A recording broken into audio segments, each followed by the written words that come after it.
mau pindah tu. Mana? Tu.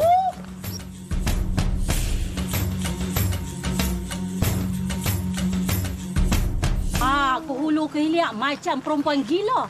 Siap pakai baju Hindustan lagi. Tu kau. Nama Manisa. Pi tambah kat depan. Zinat konon. Dia ingat nama dia, muka dia macam Zinat Aman ke? Rumah yang dia tinggal tu dengar kata rumah pusaka laki dia. Oh, maknanya si Zainab tu, arwah tu, mak mentuanya si perempuan gila ni lah. Alah. Tapi anak-anak tu semua orang tua-tua aku dah tengok. Aku dengar Manisah tu dia berkenalkan orang tua. Aku dengar si Atul lari pada rumah. Sebabnya mak cuk paksa dia kahwin dengan Pak Kok. Lah, gila kan macam tu? Takkanlah anak dia yang semuda macam tu nak dikahwinkan dengan orang tua macam Pak Kuk tu. Hang biarlah betul. Kan kau dia lari ikut Kak Maru tu. Tu kau? Halah, depa kan kena tangkap basah. Memang dah kata betul lah si Atul tu nak menikah. Takkan masa tu nak lari ikut jantan? Cinta, Dik. Tak tahu. Nak buat tak tahu. Biar pergi ke mereka. Nayang lah tu. Nayang. Amboi, seronok hampa membawang. Itu dia sedikit kata orang sedutan drama daripada Mok Chun. Dari satu mulut ke satu mulut ke satu mulut lain, akhirnya satu kampung tahu. Elok-elok berhasil berdua dah setaman tahu. Susah Sebab tu juga saya tu. ada masalah trust issues, Syira. Okey, apa pun, ini dia komen daripada penonton di Facebook daripada Farhan. Katanya, disebabkan sekarang zaman manusia dua muka, depan baik, belakang jahat. Bahaya sangat sekarang. Awak ada pengalaman yang macam buruk? Ini luahan hati ke? Okey, baik. Dan Farhan sambung lagi. Dia kata, orang paling bahaya ialah kawan sebenar. BFF kita. Mula-mula dia baik dengan kita. Selepas dia tak berkawan dengan kita lagi, mulalah dia bahan kita. Kutuk belakang. Alamak, kesiannya. Alamak, ini yang kita takutkan bila orang yang pernah kita rapat, mereka buka segala aib kita. Dan itu yang kita nak bincangkan hari ini bersama dengan dua tetamu di studio yang pakar dalam bidang masing-masing. Kalau boleh saya perkenalkan, sebenarnya tak perlu perkenalkan pun, tapi kita perkenalkanlah juga. Di sebelah Sugi adalah Amin Idris selaku perunding motivasi sihat ya Amin. Bertenaga pagi ni. Alhamdulillah. Alhamdulillah. Dan di sebelah kanan yang pula adalah Ustaz Jazlan Abdullah selaku pendakwah bebas. Assalamualaikum Ustaz, sihat? Waalaikumsalam warahmatullahi. Sihat-sihat orang tua. Tak nak buat dua pun. Alhamdulillah, nampak muda lagi. Tak, pasal apa? Tua tu sebut sebab jangan buka aib orang tua lah. Tak saja kawan tua. Tapi Ustaz Jazlan yang saya sukanya dia sentiasa ceria. Pagi tadi bila saya jumpa, saya terus, Ustaz Jazlan, saya pun rasa Pasut tersentuh hati saya. Okey, baik Ustaz. Jangan buka aib. Mungkin kita sering kali dengar aib kan. Apakah sebenarnya yang diklasifikasikan sebagai aib, Ustaz? Okey, bismillahirrahmanirrahim. Syira, Sugita, atuk guru kita. Wow. Senang betul yang dirahmati Allah sekalian. Bila kita sebut bab aib ni sebenarnya dia lebih kepada, kalau kita sebut erti dia, kekurangan ataupun kelemahan yang ada pada diri. Baik. Sebab itu bila mana seorang menceritakan kelemahan ataupun keburukan, kekurangan kepada seorang yang lain, itu disebut iaitu membuka aib, iaitu memalukan. Sebab itu dalam hidup ni kita kena akur, kita kena faham, kita kena tahu dan kita kena maklum bahawa sesungguhnya kita ni semua ada aib. Okay. Itu kita kena faham satu benda. Asal kita ada aib. Kita tak sempurna maksudnya. Kita minta ada sempurna. Kita kena faham. Kita tengok handsome cermin pagi-pagi pun, tengok macam mana pun kita walaupun dah umur macam ni kan. Tapi kita tengok di sebalik kita ni kita ada aib. Itu satu. Itu kita kena akur. Okey. Dan seterusnya juga, dalam kehidupan beragama kita kena tahu juga maknanya apabila kita ni ada aib, perkara yang pertama kita tak boleh dan haram membuka aib kita. Okey. Kita ada aib kan? Kita tak boleh cerita. Tak payah nak gebang-gebang lah. Dulu gua lu tak payah. Maknanya dulu punya cerita kita kena tutup sebab Allah dah tutup aib kita. Okey. Nampak je kita ni handsome tapi aib mana orang tahu. Tidur berdengkur mana boleh tahu. Buang angin bersepah berkata-kata pun kita tahu. Bunyi macam guruh di langit mana orang tahu. Maknanya okey, ini cerita. Maknanya kita tak boleh buka. Itu aib kita. Satu. Dan yang kedua, kita tak boleh buka aib orang. Memang tak boleh buka aib orang sebab kita pun ada aib. Dan yang ketiga, kita tak boleh mencari aib orang. Kita nak cari apa? Kita kan selalu macam tu. Tapi bukan kita lah, ini cerita. Kan? Yang ketiga. Yang keempat, iaitu apa? Kita tak boleh memanjangkan keaiban. Kita dengar sampai kita dah cukup lah. Tak, ini kita nak panjang-panjangkan pula. Bahasa muda sekarang forward lah. Forward. Kita itu bahasa muda, kita orang tua kita panjang-panjangkan lah. Tak ada bahasa kitab tu lah, kita laba. Okey. Dan yang kelima, yang kita kena faham, kita kena tahu iaitu apa? Kita diperintahkan untuk menutup aib. Jadi ada 5 perkara ini kita kena tahu dalam kehidupan. Baik. Okey, baik. Tadi Ustaz kata tiada manusia yang sempurna. Saya setuju tak ada manusia yang sempurna. Semua orang ada aib. Begitu juga dengan pasangan suami isteri. Kita ni dah tidur sebantal. Kita dah makan sepinggan. Mungkin juga kita dah mandi sebilik dah pun sebenarnya. Tapi bagus kenapa? tu. Saya suka lah. Suka Ustaz? Saya pun suka. Tapi Bagus kenapa cerita. masih ada pasangan suami isteri yang membuka aib pasangan mereka? Contohnya, isteri ni berbau lah contoh. Dicerita ataupun dicanang pula kepada mungkin rakan sekerja sehingga perkara ini boleh menggugat rumah tangga. Amin.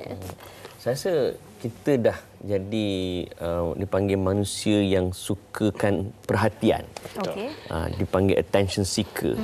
Dalam ilmu psikologi pun salah satu sifat fitrah manusia memang disukakan perhatian. Seorang benda semudah seorang bayi, kenapa dia menangis? Sebab dia nakkan perhatian ibunya, bapaknya. Itu dalam keadaan dia tak tahu apa-apa. Kan wallahu akhrajakum min butuni ummahatikum la ta'lamuna syai'a. Baby ni dia keluar pada perut mak dia, dia tak tahu apa-apa. Ya. Tapi dalam keadaan dia tak tahu apa-apa, ada satu benda yang dia tahu, antaranya mendapatkan perhatian. Nangis. So itu fitrah manusia. Betul. Cuma macam mana kita menyalurkan nak dapat perhatian tu. Kita sanggup buat apa sahaja untuk orang lain pun mendapat perhatian kita. Memberi perhatian kepada kita. Termasuklah bersembang. Bila di office, tak ada benda nak sembang. Kan? Tengok aku, tengok engkau. Kebetulan pula yang kawan tu duk cerita pasal aib suami dia. Kan? Kita pun ada cerita kita. Jadi ayat bersembang lah. Demi untuk mendapat perhatian di dalam pejabat. Itu pertama.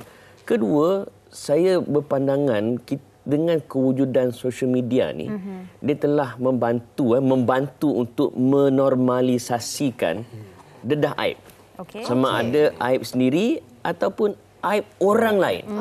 Dan benda ni dia merebak sampaikan generasi muda, anak-anak kita pun melihat budaya untuk mendedahkan aib orang sebagai sesuatu yang tidak ada masalah. Betul. Contoh, benda yang salah tapi kita brandkan nampak awesome. Mengumpat.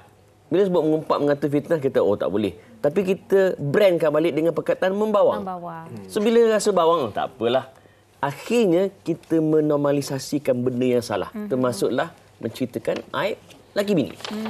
Baik. Macam saya sebagai seorang yang bukan beragama Islam, saya melihat konsep aib ni sebagai sesuatu yang positif. Sebab kalau benda tu dah buruk, dah berlaku, tak payahlah kita berkongsi ataupun ungkitkan. Bukan yang saya nak menambah share value. satu lagi. Tadi bila Ustaz sebut jangan kita buka aib orang kan. Ada hadis seorang lelaki, ini hadis Muiz dipanggil. Dia jumpa Nabi, dia kata aku telah bersama dengan seorang perempuan, aku dah pegang, aku dah peluk, aku dah raba. Cuma tak berzina je. Nabi paling muka. Nabi tak layan pun. Beberapa kali lelaki itu mengadu kat Nabi, Nabi tak layan. Umar tegur, dia kata Allah dah tutup aib engkau. Engkau pergi cerita kat orang buat apa? Kan? Maksudnya, pertama kita semua ada aib kita. Dan Allah Ta'ala tutup aib kita dengan tujuan supaya kita ada peluang untuk perbaiki diri. Kan? Tiba-tiba kita pergi cerita kat orang pula mengata, depress lah kita. Maunya akhirnya healing sampai ke mati. Healing sampai ke sudah pula.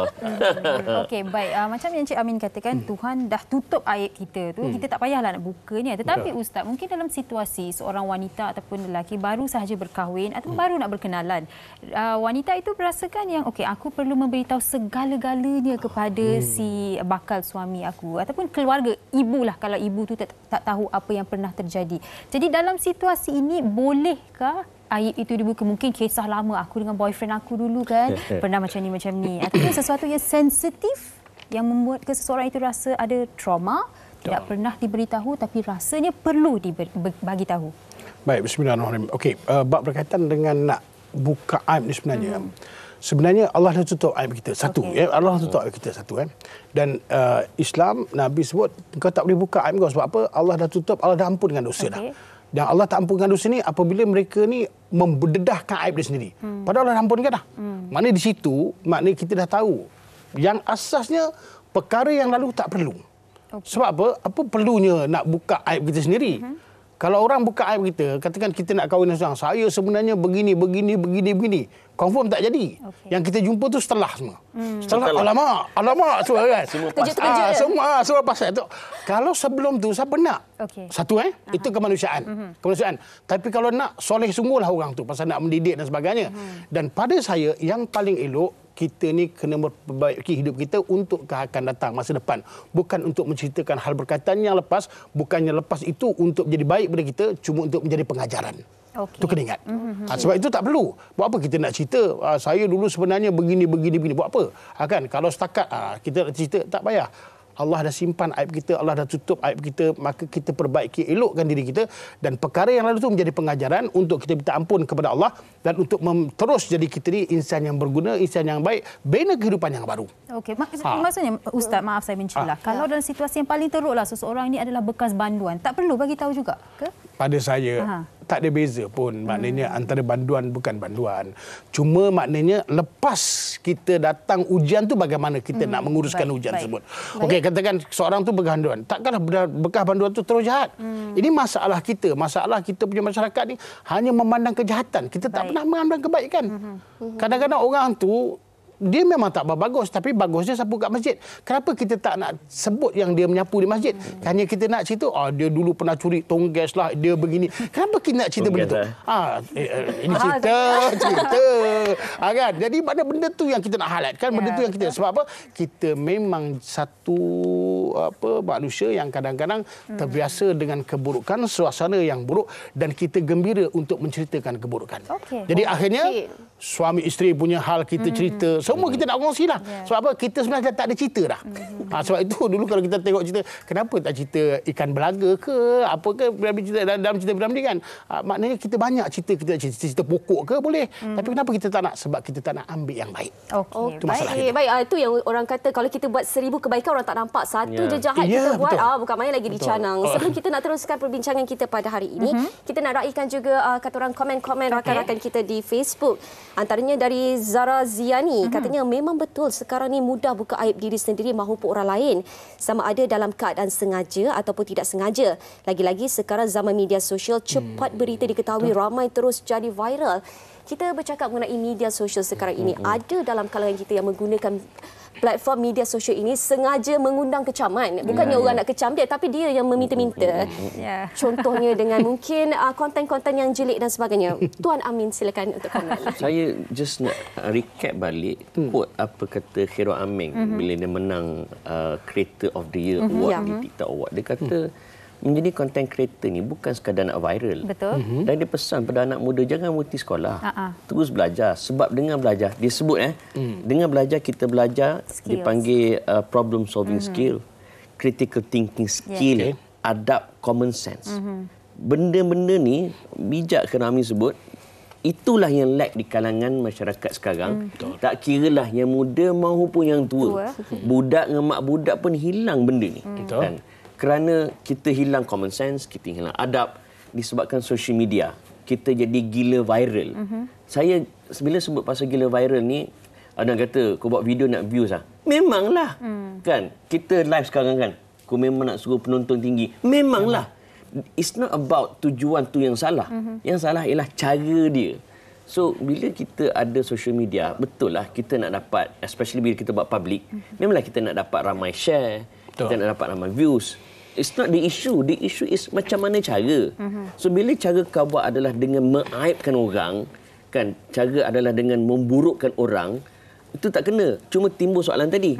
Sekarang ni, untuk engkau dapat perhatian, engkau sanggup buat benda-benda yang merendahkan akal, yang memalukan diri sendiri. Daripada situlah orang akan cakap, daripada situlah orang akan mula share, daripada situlah orang akan view. Sebab apa? Bagi engkau, bad marketing is still a marketing. Ini kepercayaan yang merosakkan masyarakat. Betul. Kan? And then, bila saya sebut begitu, sebab ada orang dia play victim. Kan? Dia buat konten merapu. Kan? Lepas tu orang kecam. Lepas tu marah. Lepas tu dia marah. Dia kata, kenapa aibkan saya? Yang kau bagi bola tangguh buat apa? Betul tak? Kan? Yang kecam tu memang salah lah. Yang kau pergi bagi bola tangguh tu buat apa? Kiranya dia yang gali kubur dia sendiri. Nampak tak? Marah Kan? orang lain. Macam saya sendiri pun, saya pernah buat konten juga. Memang akan ada mengundang, akan ada orang kecam. Tapi lebih baik kita dikecam kerana buat benda yang betul. Betul. Daripada kita memang awal-awal lagi buat salah, kena kecam. Double salah. Double ke? Dalam undang-undang dia panggil double jeopardy. Betul. Itu yang tadi saya sempat berborak dengan Ustaz Jazlan dan Cik Ami. Saya katakan yang kadang-kadang ini bukan berkaitan dengan ayat. Ini berkaitan dengan common sense. Common sense. Kan? Kita Betul. sebagai manusia, kita boleh fikir secara rasional. Kemanusiaan. Betul. Tak perlu pun kita memberitahu semua orang berkaitan dengan perkara-perkara yang kita boleh simpan bersendirian. Betul. Kan? Begini, saya tengok disebabkan kita attention seeker. Semua benda kita nak upload kan, sampai tidak ada nilai privacy. Kan nak makan apa kita upload kan, nak kedai mana kita upload. Akhirnya penjenayah sekarang dia ada satu strategi tau. Dia boleh tengok algoritma kita. Okey. Kita makan kat mana dengan kerak. Betul. Kita buat apa pada pukul berapa pada waktu pagi. Kita tidur pukul berapa. Akhir sekali dia boleh tahu, okey nak pecah rumah dia pukul apa. Sebab kita tahu dia duduk mana. Kalau nak culik dia, kita tahu dia pergi kedai mana. Kalau nak ambil anak dia, dia tahu dia busy masa mana. Ya, betul. Disebabkan semua benda kita nak kongsi. upload kan. Akhirnya bukan setakat aib sendiri terdedah. Ya. Family pun tergugat. Betul. Bahaya. Okey, Setuju Tuan Amin sangat. bawa bersabar. Geram. Panas. Aku pula emosi sekarang. Okey, baik. Kita nak redakan sedikit keadaan dalam studio ini. Kita nak tengok apa pandangan orang ramai di luar sana. Tarik nafas. Sabar. Lagi drama. Kalau saya, kalau tak ada benda yang kita nak cakap, lebih baik kita diam. Nanti kalau kita buka aib orang lain, aib kita terbuka pula nanti. Saya rasa not supposedly adalah di kalangan rakyat kita sekarang sebab benda tu boleh memalukan diri kita sendiri dalam di samping itu juga kita rasa macam sebelum kita nak bercakap kita rasa kita kena cerminkan diri kita dulu. Sejujurnya bagi saya rasa sebab mereka tak cermin diri diorang sendiri dulu, hanya nampak kesalahan orang lain.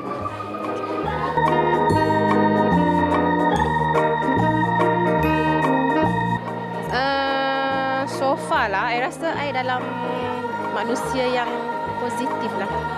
Tak tahulah, tak ada takut.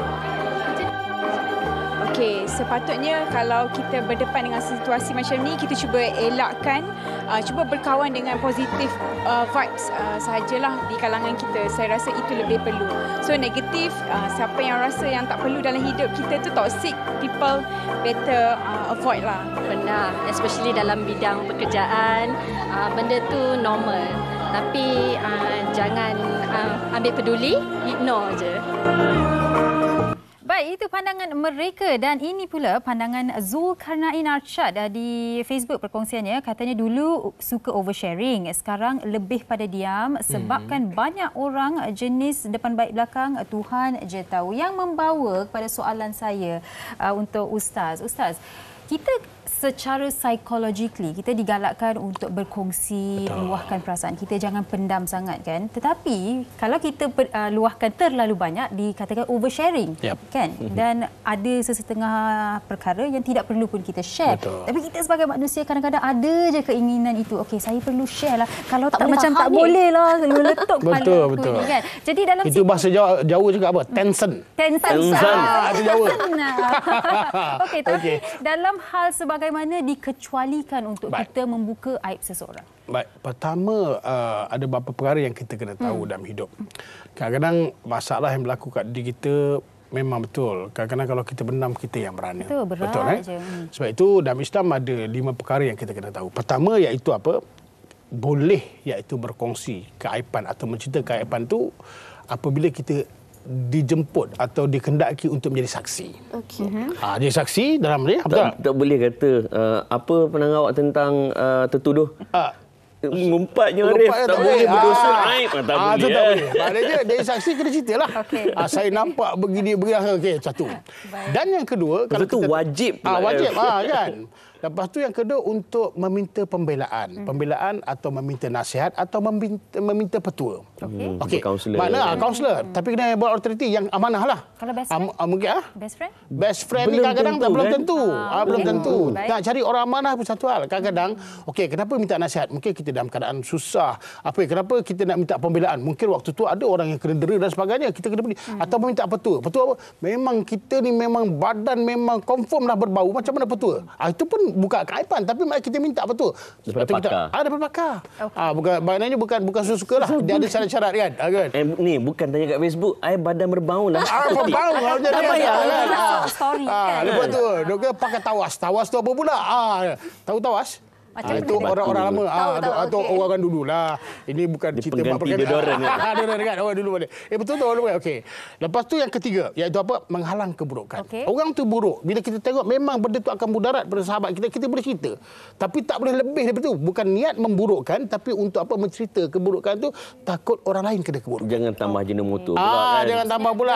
Kau dia tu gitu kan. Kau tengok dia tu tak bagus. Muka dia setiap muka pula kan. Semua nak dibelasah sekali. Tak boleh. Makna kena tahu. Kalau AABBCC cukup setakat tu. Kalau lebih tu saya tak tahu. Dia pernah menipu saya begini. Cerita kan?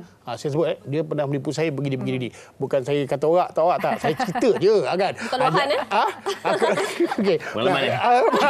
Okey, untuk malu semua. Okey. Lepas tu itu. Dan yang keempat itu apa pengajaran iktibar Lepas tu yang keempat, iktibar. Iktibar ni selalu kita gunakan. Kita tak mengumpat, ambil iktibar. Pengajaran je. Pengajaran. Tapi kita umpat kau gitu. Cuma Ramadan kita berhenti. Nanti tak apa. Lepas raya kita boom balik. Ini masalah kita. Iktibar. Jangan jadikan iktibar tu sebenarnya platform ataupun ruang untuk kita mengata, mencaci orang, membuka aib orang. Ini kesilapan. Kadang-kadang kita iktibar. Kita iktibar, tapi kita kau kita umpat. Tapi setiap kali dia cakap macam dalam ni syarat dia boleh. Yang sebut nama lah. Sebut nama kan. Iktibar kan. Simpulan. Betul. Baik. Bagus. Itu untuk Datuk Guru tu. Yang kelima, yang last iaitu apa? Hendaklah kita boleh menyebut kekurangan untuk iaitu apa? Mengenali seseorang. Kata dia memang dia tu orangnya pendek kan. Dan kampung tu memang terkenal dia pendek. Kita nak cari Muhammad ni banyak ke siapa? Muhammad pendek. Oh ya, dan dia pun tahu, dia tak ada masalah. Dan dia pun redha. Dia redha dah benda tu. Kenapa kau tak cari aku Muhammad pendek? Ustaz cakap pasal saya ke Ustaz? Saya ni tak cukup inci. Saya pun terasa kat sebenarnya. Saya pun terasa juga. Atau okey gini kita juga. Muhammad panjanglah, orang tinggi. Tak payah cakap Muhammad borai kan. Muhammad yang agak-agak makan dia banyak. Kurniaan dia berat Allah Taala. Nak cakap borai tak bagus kan. Kenapa kau tak cakap aku Muhammad Boncit? Orang kenal aku Muhammad Boncit. Benda tu memang dia redha dan dia tahu dan dia lakop atau dalam bahasa Arab lakop maknanya dia punya gelaran dia macam tak ada, itu boleh. Dia ada 5 perkara yang boleh lah. Selain daripada itu, ingat kita yang kena jaga-jaga sebab sungguh pun ada kebolehan kita takut kita tergelincir. Tergelincir atau kita terabas, akhirnya kita jadi orang yang berdosa. Okey, baik. Itu antara situasi yang dibolehkan untuk buka aib. Sugi jangan cari Syirah yang pendek yang rendang tu ada tolong Awak jangan cancel. Jangan cakap pendek, rendang bertaut. Rendang bertaut. Okey, baik. Sikit je saya nak masukkan selidikan daripada rakan kita di Facebook daripada Zinat Man. Katanya, kadang-kala anak-anak kecil juga selalu bergurau dengan mengejek sepupu-sepupu, tapi harap-harap ianya hanya melawaklah. Tapi ibu bapa pula kadang-kala ada yang sama-sama naik ni dengan anak mereka. Kita bercakap mengenai kata orang situasi yang mana dari kecil lagi mereka ni dah dididik untuk memalukan sepupu, memalukan rakan-rakan dan disepat pula oleh ibu bapa. Kau gemuk, rongak, gelap, banyaklah lagi berjerawat dan sebagainya. Gemuk slow sikit sebab kurang kurus. Ustaz, kita satu-satu sekarang. Okey. Pendek pun kurang tinggi. Kan. Jadi macam mana kita nak hentikan kata orang budaya ini, Amin? Saya pertama, saya tak sangka dua anak saya dua-dua naik johan peringkat negeri pertandingan bercerita tau. Saya tak adalah suruh dia masuk, dia sendiri masuk. Rupa-rupanya saya tanya dua-dua anak saya, kenapa masuk? Dah tengok daddy hari-hari bercakap. Maksudnya anak-anak kita ibarat sponge. Apa kita buat, walaupun kita tak cakap pun, kita buat, dia akan serap dan menakutkan, dia akan melekat. Kalau yang baik, okey lah. Tapi kalau hari-hari kita laki bini, kan, mak dengan ayah, duk sembang pasal orang kat rumah. Kalau tengok TV pun contohnya dia tengok cerita lawak, Lepas tu lawak tu tak jadi. Dia makinya pelawak tu. Apa punya lawak tak cerdik, otak kat lutut kan. Budak tengok. Betul. Dan budak tu dia akan jadi normalisasi bagi dia mengatakan orang tu tak apa. Betul. Sebab apa? Mak bapak dia buat. Betul. Kan? Kena pula sekarang zaman social media. Mak bapak dia kat social media pun boleh tahan juga kan dedah aib orang. Ya. Anak boleh tengok kan. And then pula kena pula mak bapak tu sendiri mengundang buat konten-konten yang pelik-pelik. Kan kena bahan pula oleh kan kawan-kawan anak-anak dia kan. Sian. Anak dia memang mula-mula rasa macam down kan. Tapi lama-lama tak mustahil dia pula ikut mak bapak dia. So kita sebagai ibu dan ayah ni kena hati-hati dengan apa kita buat. So kurang-kurangnya okeylah kalaulah tak nak fikir dosa pahala sekurang-kurangnya sepatutnya fikir dosa pahala lah. Tapi kalaulah degil sangat kalau kita tak nak anak kita jadi orang manusia yang paling buruk kita pun kena jaga kan setidak-tidaknya. Dan saya sebut gini kenapa? Kerana ada hadis Nabi ingatkan kita tahu. Nabi kata man tatabba'a aurata akhihil muslim. Siapa yang mendedahkan aib saudara muslim dia, Allah Taala akan buka aib dia walaupun dia bersembunyi di rumah. Nampak? Kan? Apa jauh farahlah kan walaupun dia bersembunyi dalam rumah. Nak sebut kita ngata kau orang seronok Betul. Tapi lama kelamaan Tuhan sendiri akan buka aib kita. Betul. Saya ni tuan-tuan nampak macam cakap lancar, ada yang respect. Ialah sebab Allah Taala tutup aib saya. Wallahi saya pun ada aib saya. Kan? So jangan bila Allah Taala tutup aib kita, jangan pula kita pergi buka aib kita. Dan jangan pula kita buka aib orang. Sebab bila kita buka aib orang, insya-Allah orang kata lambat banget. Cepat dengan lambat je sunnah Allah kita, Tuhan akan buka aib kita. Baik. Dan macam semalam ini situasi yang berlaku. Kawan saya dia melihat konten seseorang yang kami tak kenal pun sebenarnya. Dia kongsi dalam grup kita orang. Lepas tu dia kata, saya stres lah dia ni. Kenapa dia buat dia share kat story dia sebegini. Saya kata awak tak kenal pun dia, awak stres pun. Apa biarlah, dia tak ada pun add value. Tu satu yang awak pergi share tu buat apa? Tengok drama pun marah. Saya pun pelik. Saya pun kenapa dia share? Jadi dia tak perlu pun dia tak ada kena-mengena dengan gambar lah. Tak ada kena-mengena dengan ini gambar. Kalau dia nak share, dia nak buka dan aib, tidak menjejakkan ekonomi negara pun. Betul. Setuju sangat. High five Encik Amin. Tapi Encik Amin di sini nak tanya juga. Okey, tadi kita dah bercerita yang kita sebagai manusia sukakan perhatian. Kita akan ada keinginan kita untuk berkongsi apa yang berlaku. Jadi bagaimana untuk kita sebagai manusia untuk kita kontrol emosi kita? Sigmund Freud, antara tokoh psikologi, dia ada ajar tentang skill tekan butang pause. Okey. Kan, agak-agak benda tu tak memberi faedah kepada kita dan orang lain, pause. Kan? Nabi Muhammad SAW dah lama ajar dia kata apa? Man kana yu'min billah wal yawmil akhir falyakul khaira aw liyasmut. Siapa yang beriman pada Allah dan hari akhirat, kalau dia hanya akan bercakap benda yang elok-elok. Tapi kalau tak ada benda nak cakap, kau diam je lah. Betul. Elok diam diam je. Bukan. Kan? Dalam sama juga dalam kes ni. Bila kau tak ada benda nak cakap, ngata kau orang je lah. Tak payah. Tekan butang pause, diam. Kan? Tak payah cakap apa-apa. Sebab ada orang, bila dia diam, orang tak tahu dia cerdik ke tak. Tapi bila dia bercakap, confirm dia tak cerdik. Baik duk diam. Kami ni asyik duk bercakap. Amin. Kalau cerdik tak apalah, betul tak kan?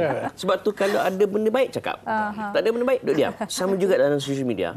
Benda baik forward. Kan? Faham. Bila saya kata benda baik, maknanya benda yang tak mengaibkan orang. Kan? Tapi kalau benda yang tak baik, termasuklah mengaibkan orang, jangan share. Walaupun dia sebut share je sebagai pengejaran. Tak adanya. Tak ada. Baik. Sebab kadang-kadang ia menjadi tabiat, Syira. Ya, dah tak ada benda nak cakap. So kita cari cerita orang lain. Dia satu lagi kayu ukur. Kita suka tak orang maki kita bodoh? Pasti tak suka. So jangan kata kau orang. That is a very simple rule. Kan? Kita, what you give, you get back. Betul. What goes around, comes around. Kalau kita nak kasih sayang, apa kita kena beri pada orang? Kasih sayang. Nak dihormati? Berikan Nak kena lempang? Jangan. Itu jangan. Kalau nak kena lempang orang betul tak? Tak percaya, habis program ni semua kita lempang orang kat luar. Apa kita dapat? Lempangan juga. Okey, baik. Di akhir perbincangan ini mungkin sedikit kata-kata akhir daripada Ustaz sendiri mengenai topik kita pada hari ini. Mungkin nasihat kepada orang di luar sana? Baik, bismillahirrahmanirrahim. Pertama, kita ni kena jaga aib kita. Yang kedua, kita tak suka orang buka aib kita. Janganlah buka aib orang. Yang ketiga, Nabi pesan, kita ni sebagai orang mukmin adalah cermin bagi saudaranya. Maka kalau nampak satu keaiban, hendaklah kau islah, maknanya kau perbaiki. Bukan kita buka. Dan yang kelima, kita selalu berdoa kepada Allah Ta'ala, mudah-mudahan Allah tutup aib kita daripada dunia sampai akhirat. Dan yang kelima, kita selalu, iaitu apa? Bersangka baik dengan sama kita. InsyaAllah, dengan 5 perkara tersebut, kalau kita amalkan, kita renung dan kita jadikan ia satu pengajaran besar bagi kita akan selamat insyaAllah. Dan kita akan sentiasa senyum dan kita akan sentiasa baik dan insyaAllah Allah perbaiki kehidupan kita. Baik, terima kasih banyak-banyak Ustaz. Patutlah rasa terpancar kebaikan daripada Ustaz Jazlan. Amin. Alright, tu. Wow, blushing blushing betul terpancar. Okey, baik, apa pun dalam kita bergelak ketawa, pastinya informasi yang diberikan oleh Ustaz dan juga Encik Amin adalah peringatan buat kita semua. Dalam situasi yang dibolehkan, kita pastinya perlu dan harus berkongsi apa yang harus kita kongsikan. Tetapi kalau dalam situasi yang tidak perlu kita membuka mulut kita, tak payahlah, kita diam sahaja. Betul tu, berpeganglah kepada kalau kita jaga aib orang, Tuhan akan jaga aib kita.